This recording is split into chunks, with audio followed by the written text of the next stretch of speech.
What's up, Metal Brethren? It's Scott Tannic One coming at you again live from the dungeon with part 2 of the Death Metal Vault reviews. And before I really get into that, I really want to talk about the band. And I'm going to be rating 3 of their albums, their first 3 records on here in this video. And that band is Morbid Angel, rating from Tampa, Florida. Kind of one of the cornerstone bands of the Tampa, Florida death metal scene. And its fledgling phase of death metal. This band is one of those love them or hate them kind of bands, especially with some of their later releases after they lost David Vincent, and yet they came back. He came back into the band a couple years ago, and that particular album, Illud Ud Insanus, I guess that's how you pronounce it, was just really a lackluster album, just to say the least. Now, some people that I know have said that was their first outing into Morbid Angel, and that's a sad statement because that album just sucks ass. That being said, we're going to get into the meat and potatoes of the earlier Morbid Angel lineup, and that is starting off with Altars of Madness from 1989. This record, I think, is probably one of the better debut albums from a band.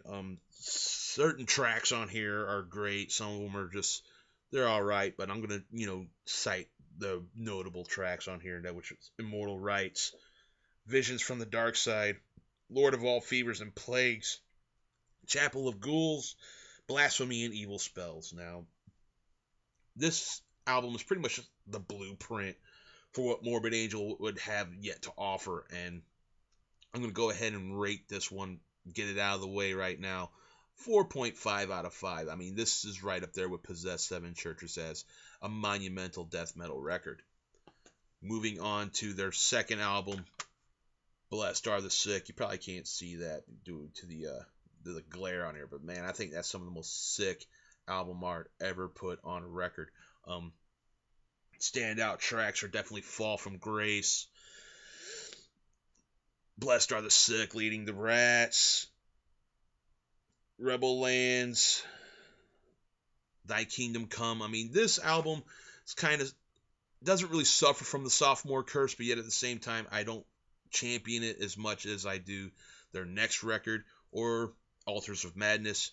There was a lot better leads, a lot better songwriting on this one, but yet it was still kind of experimental.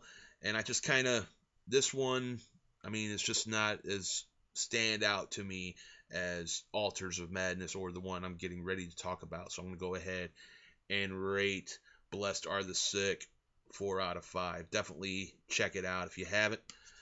And that brings me to this one, my personal favorite in the entire Morbid Angel catalog, Covenant. I mean, this album here holds a really special place in my heart, to be honest, because it was the very first album by this band that I owned.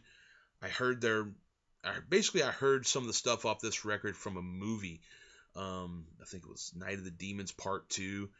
They had like the whole Halloween party sequence where the main demon chick is just rocking out to Morbid Angel in like the middle of a Catholic school Halloween party. It's just effing amazing.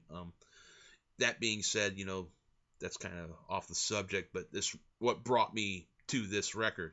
And I got it first on cassette. I found it at like a local record store for like $18. I mean, $18 for a cassette was kind of steep in the price, but yet anyway, I was hooked. I mean, every track on it's just amazing. Standout tracks are probably Rapture, Pain Divine, World of Shit, Promised Land, Vengeance is Mine, which is probably my favorite off this record. Angel of Disease, Sworn to the Black, God of Emptiness. I mean, I really can't praise this album enough. I think this is probably the zenith, the apex of Morbid Angel's entire career. I think it's their best album.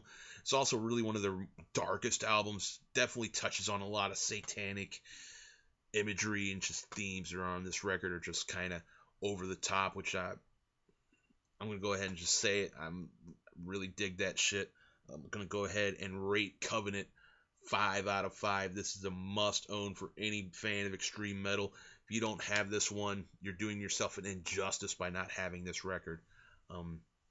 That being said, Let me know what your thoughts are. Hit me up in the comments. Let me know what you think of Morbid Angel, especially my rating of these 3 records. And, subscribe if you dig what I have to say. If not, there's other channels. Anyway, Scott Tannic 1 signing off. Later, metal brethren.